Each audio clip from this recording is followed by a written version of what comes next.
이사야 19장 1에서 25절 말씀입니다. 19장. 애굽에 관한 경고라. 보라, 여호와께서 빠른 구름을 타고 애굽에 임하시리니 애굽의 우상들이 그 앞에서 떨겠고 애굽인의 마음이 그 속에서 녹으리로다. 내가 애굽인을 격동하여 애굽인을 치리니 그들이 각기 형제를 치며 각기 이웃을 칠 것이요 성읍이 성읍을 치며 나라가 나라를 칠 것이며 애굽인의 정신이 그 속에서 쇠약할 것이요 그의 계획을 내가 깨뜨리리니 그들이 우상과 마술사와 신접한 자와 요술객에게 물으리로다. 내가 애굽인을 잔인한 주인의 손에 붙이리니 포악한 왕이 그들을 다스리리라. 주 만군의 여호와의 말씀이니라. 사랑하는 형제 여러분, 3월 6일 월요일 저녁 목상에 오신 것을 환영합니다. 13에서 23장까지에 걸쳐 진행되고 있는 이방 10개국에 대한 예언 중 7번째 애굽에 대한 예언입니다. 본 예언이 선포되던 시기에 애굽은 구스, 즉 에티오피아죠. 구스인이 통치하는 제25왕조 시기였습니다. 그 후 애굽인들이 구스인들을 몰아냈을 때 다시 아수르 왕 에살핫돈의 침공을 받고 그 다음 주전 670년 아수르의 종속국이 되기도 했습니다. 그러다가 애굽 전역이 아수르의 통치에서 벗어나게 된 것은 주전 664년입니다. 본 예언은 이러한 애굽의 역사적 배경과 연관된 것입니다.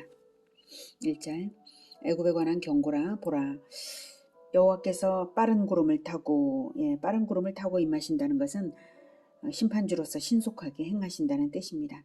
빠른 구름을 타고 애굽에 임하시리니 애굽의 우상들이 그 앞에서 떨겠고, 우주 만물의 창조주이시고 절대주권자이신 하나님 앞에서 우상이 무능력함을 보여주는 말이죠. 떨겠고 애굽인의 마음이 그 속에서 녹으리로다.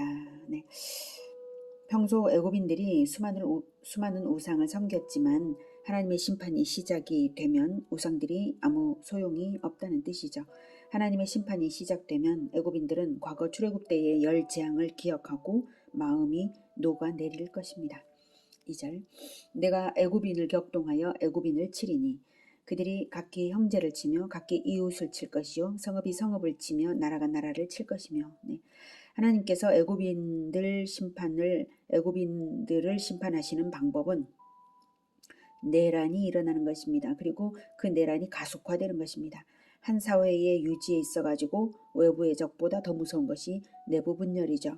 이 예언대로 주전 735년경에 상애굽의 피안키 왕과 하애굽의 타프네크트 왕 사이에 내란이 발생했습니다. 이 내부는 주전 650년경에 삼메티쿠스가 통일할 때까지 계속되었습니다.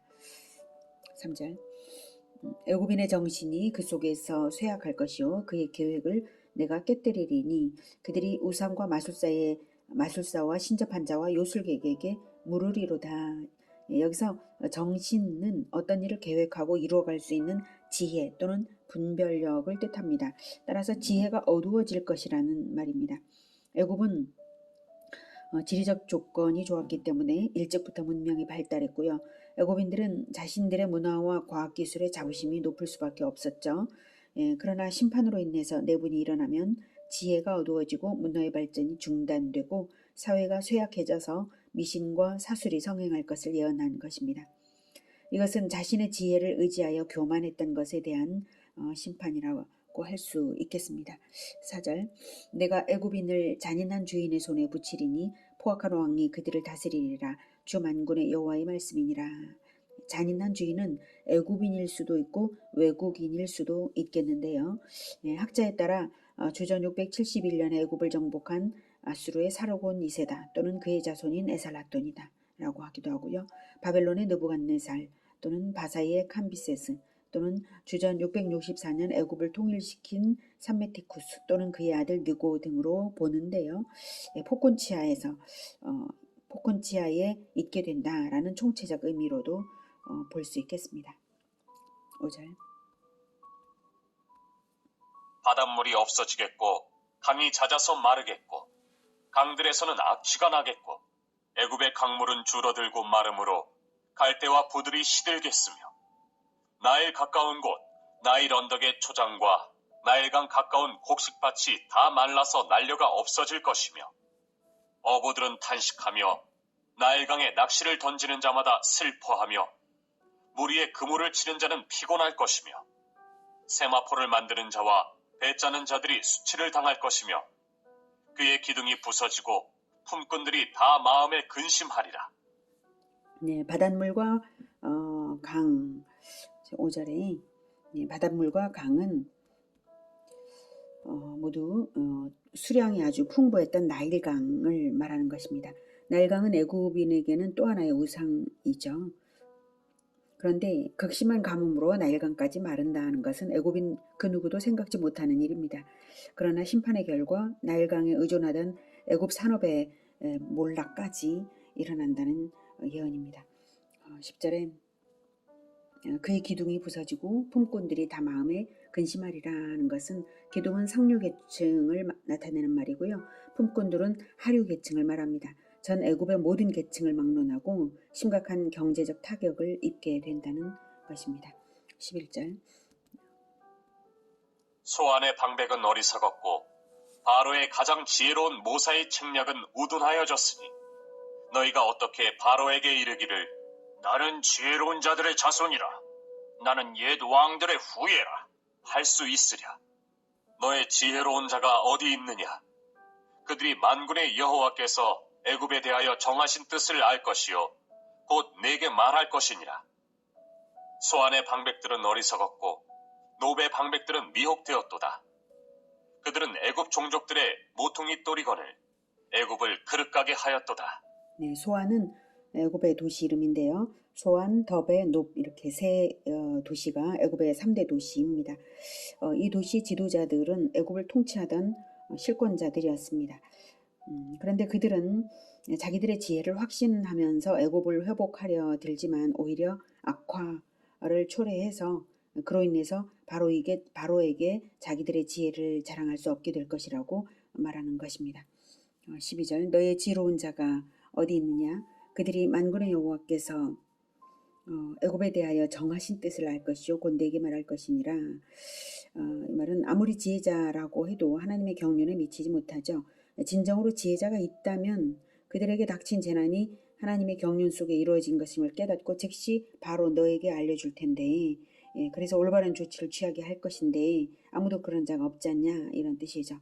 그래서 방백들이 어리석고 미혹되어서 그렇다 라고 말하고 있습니다. 13절 소안의 방백들은 어리석었고 노베 방백들은 미혹되었도다. 그들은 애굽 종족들의 모퉁이 또리건을 애굽을 그릇가게 하였도다. 모퉁이 돌 즉 가장 중추적 위치에 있는 자들이 하나님의 뜻을 알지 못함으로 백성 전체를 그릇가게 할 수밖에 없는 것이죠. 14절 여호와께서 그 가운데 어지러운 마음을 섞으셨으므로 그들이 애굽을 매사에 잘못 가게 함이 취한 자가 토하면서 비틀거림 같게 하였으니 애굽에서 머리나 꼬리며 종려나무 가지나 갈대가 아무 할 일이 없으리라. 네, 14절에 여호와께서 그 가운데 어지러운 마음을 섞으셨다는 것은 하나님이 의도적으로 그러셨다라는 의미라기보다는 애굽인들이 스스로 취하기를 원하는 대로 취하라는 듯이 그냥 방치하심으로써 토하면서 비틀거리는 꼴이 되도록 내버려 두셨다 이 뜻입니다. 그래서 머리나 꼬리 즉 지도층이나 일반 백성이나 종려나무나 갈대가 즉 부자나 가난한 자가 다 똑같이 도탄에 빠져서 어떠한 대책도 내지 못하고 지혜의 진공 상태가 된다는 것입니다. 16절 그날의 애굽이 부녀와 같을 것이라. 그들이 만군의 여호와께서 흔드시는 손이 그들 위에 흔들림으로 말미암아 떨며 두려워할 것이며 유다의 땅은 애굽의 두려움이 되리니 이는 만군의 여호와께서 애굽에 대하여 정하신 계획으로 말미암음이라. 그 소문을 듣는 자마다 떨리라. 네, 무기력해진 애굽이 부녀와 같다라고 하는 것은 남유다에게는 의지할 대상이 애굽이 아니라 하나님 한 분밖에 없음을 말하고 있는 것입니다. 남유다는 애굽을 정신적 군사적 지주로 늘 여겼기 때문에 여호와께서 역사에 개입하셔서 손을 흔들기만 하셔도 애굽을 애굽은 바로 하나님을 두려워한다는 것을 말함으로써 애굽을 의지하는 것이 헛됨을 알게 하는 것이고요. 17절에 유다의 땅은 애굽의 두려움이 되리니, 이것은 남유다에 대한 하나님의 심판의 소식이 애굽인들에게 두려움을 주게 될 것이라는 말입니다. 만군의 여호와께서 애굽에게 행하실 정하신 계획, 즉 심판을 알아차리고, 즉 하나님의 선민 유다까지도 저렇게 심판을 당하니 우리 그 다음 심판이 우리에게까지 이르겠구나, 이것을 알아차리고 떨 것이다, 이 말이죠. 네. 그래서 하나님은 남유다에게 애굽을 의지하지 말라는 명령을 주셨는데도 남유다는 하나님보다 더 애굽을 의지했잖아요. 그래서 하나님께서는 아수르를 통해 남유다를 징계하셨는데요. 그 소식은 교만하던 애굽을 두렵게 하는 소문이 될 것이다 라는 말입니다. 18절. 그날에 애굽 땅에 가나안 방언을 말하며 만군의 여호와를 가리켜 맹세하는 5 성읍이 있을 것이며 그 중 하나를 멸망의 성읍이라 칭하리라.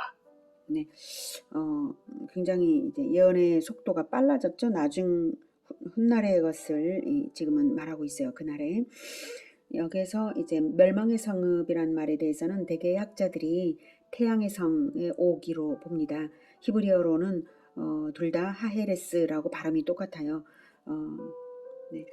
자, 17절에서 유다 땅에 행하신 하나님의 심판을 보고 애굽이 두려워한 나머지 이제는 하나님을 섬기는 대로 돌아오게 된 애굽입니다. 18절에는.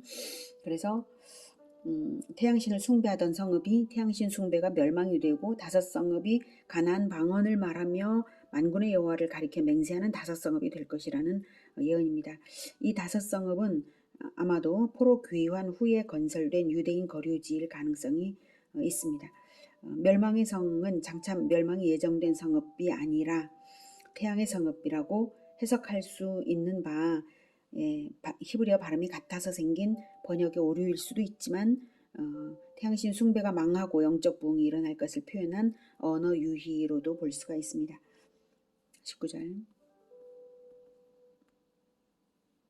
그날에 애굽 땅 중앙에는 여호와를 위하여 제단이 있겠고 그 변경에는 여호와를 위하여 기둥이 있을 것이요 이것이 애굽 땅에서 만군의 여호와를 위하여 징조와 증거가 되리니 이는 그들이 그 압박하는 자들로 말미암아 여호와께 부르짖겠고 여호와께서는 그들에게 한 구원자이자 보호자를 보내사 그들을 건지실 것입니다. 여호와께서 자기를 애굽에 알게 하시리니 그날에 애굽이 여호와를 알고 제물과 예물을 그에게 드리고 경배할 것이요 여호와께 서원하고 그대로 행하리라. 여호와께서 애굽을 치실지라도 치시고는 고치실 것이므로 그들이 여호와께로 돌아올 것이라. 여호와께서 그들의 간구함을 들으시고 그들을 고쳐주시리라. 네, 애굽에 여호와 종교가 일어나서 참된 예배를 드리게 된다는 것이고요. 그들이 세운 여호와의 제단과 기둥이 하나님의 백성이 살고 있다는 증거가 되고 하나님께서는 그들에게 한 구원자이자 보호자를 보내사 그들을 건지실 것, 즉 그리스도를 믿음으로 얻는 구원을 받게 될 것이라는 예언입니다. 하나님께서는 자기 백성 이스라엘에게 행하신 것처럼 애굽에게도 먼저는 21절에 말하는 것처럼 먼저는 여호와께서 자기를 애굽에게 알게 하시고, 먼저는 알게 하시고 그리고 경배를 받으시고 그 다음에 서원하고 그대로 행하게 하는 과정을 거쳐서 22절에 고쳐주실 것입니다. 그래서 여호와께 돌아오게 될 것입니다.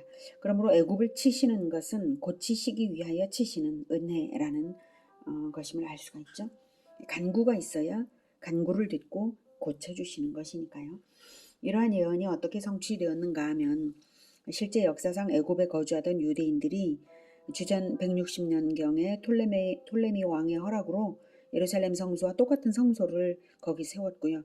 이후 애굽에 많은 수도원과 교회들이 세워졌어요. 그리고 애굽 북부 해안 도시인 알렉산드리아에서 구약 성경이 헬라어로 번역이 되었습니다. 그게 70인역이죠. 또한 마가의 선교로 시작된 콥트 교회는 오늘날 이집트에 1천만 명의 기독교인들이 있게 하고 있습니다. 23절. 그날에 애굽에서 아수르로 통하는 대로가 있어 아수르 사람은 애굽으로 가겠고 애굽 사람은 아수르로 갈 것이며 애굽 사람이 아수르 사람과 함께 경배하리라. 그날에 이스라엘이 애굽 및 아수르와 더불어 셋이 세계 중에 복이 되리니 이는 만군의 여호와께서 복 주시며 이르시되 내 백성 애굽이여, 내 손으로 지은 아수르여, 나의 기업 이스라엘이여, 복이 있을지어다. 하실 것입니다. 네, 종말에 복음이 전 세계적으로 전파되어서 서로 원수되었던 민족들이 화해하여서 다 함께 한 마음으로 하나님께 예배드릴 것이라는 영광스러운 예언입니다. 복음이 애굽을 정복하는 데 그치는 것이 아니라 남유다와 애굽의 원수였던 아수르에까지 전파된다는 것입니다. 예전에 군사적 전략을 도모하여서 사용되었던 대로가 장차는 구원의 날에 복음 전파의 통로가 될 것이고 아수르가 애굽과 함께 하나님께 예배드리게 될 것이고요. 또 원수였던 나라들이 예수 그리스도로 말미암아 화해하고 하나님의 백성이 되는 축복에 참여하게 될 것을 바라본 놀라운 예언입니다. 이 예언은 헬라의 알렉산더 대왕 시대부터 성취되기 시작해서 오순절에 이르러 완전히 성취가 되었습니다. 결정적인 성취가 되고 그 이후에 계속 완전 성취가 되어가고 있습니다. 아수르 민족은 현재 전 세계에 300만 명이 남아 있고요. 놀랍게도 대부분이 그리스도인입니다. 전승에 의하면 이들은 사도 도마에게 복음을 전해들었다고 합니다. 또한 이들은 최근에 이슬람 근본주의 국가 건설을 목표했던 수니파 이슬람 원리주의 무장단체 IS의 주요 박해 대상이었습니다. 니느웨의 회개 사건을 기억하여서 지금도 아수르인들은 매년 3일간 금식 기도를 하며 그날을 기념한다고도 합니다. 오늘은 애굽에 대한 경고에서 시작해서 하나님이 유다에 대한 심판을 행하심을 보고 애굽이 회개하고 하나님이 그리스도를 보내심으로 인해서 적국이었던 애굽과 아수르가 이스라엘을 중심으로 화해하고 선민의 복에 참여하게 된다는 예언을 보았습니다. 또한 그 예언대로 실현되고 있는 현재를 우리는 살아가고 있습니다. 애굽과 이스라엘과 아수르에 대한 하나님의 선언은 놀랍게도 과거 아브라함을 복으로 삼으신 바로 그것을 약속하고 계십니다. 24절 25절 그날에 이스라엘이 애굽 및 아수르와 더불어 셋이 세계 중에 복이 되리니 이는 만군의 여호와께서 복 주시며 이르시되 내 백성 애굽이여 내 손으로 지은 아수르여 나의 기업 이스라엘이여 복이 있을지어다 하실 것임이라. 이 축복의 말씀이 애굽과 아수르만 아니라 우리 모두에게 주시는 은혜인 줄 믿습니다. 요한복음 1장 12절에 영접하는 자 곧 그 이름을 믿는 자들에게는 하나님의 자녀가 되는 권세를 주셨죠. 예수님을 왕으로 영접하여 따르는 우리 모든 믿는 자에게는 동일하게 아브라함의 복이 확장되어 끼쳐지고 있습니다. 하나님께서 주신 이 은혜, 이 축복을 잃지 않고 우리 주 예수 그리스도의 이름으로 간구하여 고침받으며 서원하며 행하는 우리 모두가 되기를 기원합니다. 기도하겠습니다. 하나님, 우리 주 예수 그리스도로 말미암아서 우리가 하나님의 자녀가 되고 하나님께서 내가 지었다 라고 말씀하시며 아브라함에게만 허락하셨던 바로 그 복을 우리에게도 허락하여 주시니 정말 감사합니다. 우리가 늘 간구하여 고침받겠습니다. 그리고 우리 주 예수님께서 우리에게 명하신 그 일을 이루기 위해서 세계 복음화와 또 제자화를 위하여 서원하며 행하며 나아가겠습니다. 주님, 우리를 통하여서 영광을 받아 주시옵소서. 예수 그리스도 이름으로 기도드립니다. 아멘. 이어지는 시간은 개인 기도 시간입니다.